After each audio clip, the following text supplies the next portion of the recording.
This hearing is the third in the Oversight Committee's investigation into the federal government's response to the Chinese Communist Party's use of a strategy known as political warfare. The CCP employs this strategy to infiltrate and influence communities and critical sectors across the nation. The CCP's ultimate goal is to weaken and destroy its main enemy, which the party has identified as America. The committee has conducted oversight of 25 sectors of the federal government to understand if a whole-of-government approach to the CCP threat is sufficient or even in existence. Consulting with experts from the U.S. government, military, and private sector, and holding briefings with 23 federal agencies, the committee has found that the CCP is waging a war without weapons against America. And the Biden-Harris administration has no government-wide strategy to combat CCP warfare. By any reasonable analysis, the United States faces a new Cold War, but right now, only its opponent, the CCP, is committed to winning it. Unlike the first Cold War, the adversary is already within, having entrenched itself within U.S. borders, institutions, businesses, universities, and culture centers. By capturing the elites and influential circles. Simply put, too many federal agencies have failed to understand, acknowledge, and combat CCP's political warfare. Sometimes this is because the agencies themselves have succumbed to CCP influence operations seeking to reshape U.S. decision-making to the party's benefit. You know, James Comer loves to come after people he disagrees with, in spite of it never working out for him. But now he's not only looking at the Chinese Communist Party, he's looking at Tim Walz. It's troubling that you could potentially have a vice president of the United States who has such a fond place in his heart for the communist country that he should be actually very concerned about. As you all know, China steals our intellectual property. They steal our patents. They fund disinformation campaigns. They try to divide our democratic government. They do everything they can to harm everyday Americans. Comer is very concerned about Tim Walz's ties to China. When he graduated college, he went there to teach, and he's gone back several times. Now, this concerns Comer, who apparently thinks all there is to do in China is share USA political secrets.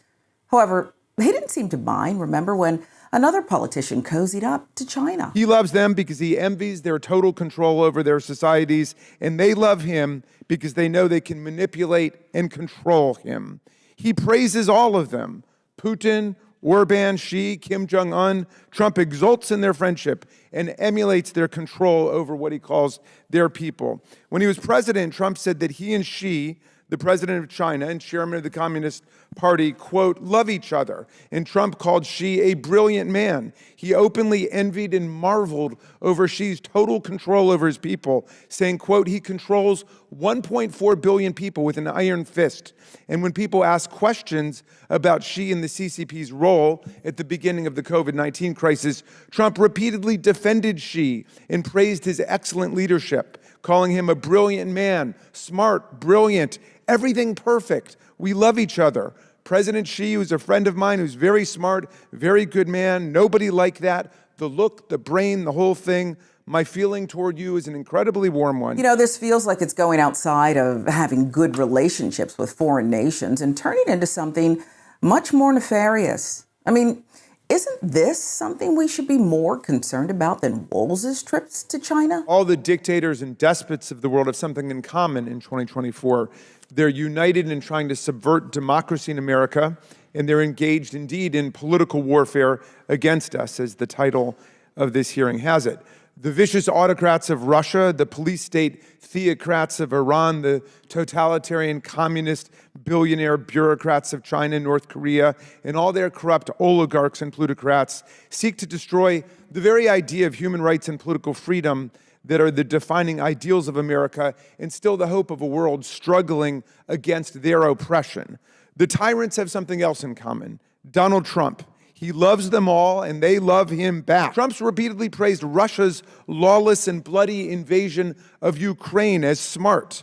At a Mar-a-Lago fundraiser in 2022, he gushed that Putin was taking over a country, a vast, vast location, a great piece of land with a lot of people, and just walking right in. At the presidential debate earlier this month, he refused to say that he wanted Ukraine to win the war, but said he would end the war in 24 hours, meaning he would, per usual, cave in to Putin's propaganda and outrageous demands and cede large parts of Ukraine to the Russian strongman who imprisons, poisons, and murders his political opponents. Trump's chief of staff, John Kelly, described his own boss as, quote, a person who admires autocrats and murderous dictators, a person that has nothing but contempt for our democratic institutions, our Constitution, and the rule of law. And to quote Trump's chilling 2018 comments to Fox News about Kim Jong-un, Trump said, he's the head of a country, and I mean he's the strong head. Don't let anyone think anything different. He speaks and his people sit up at attention. I want my people to do the same.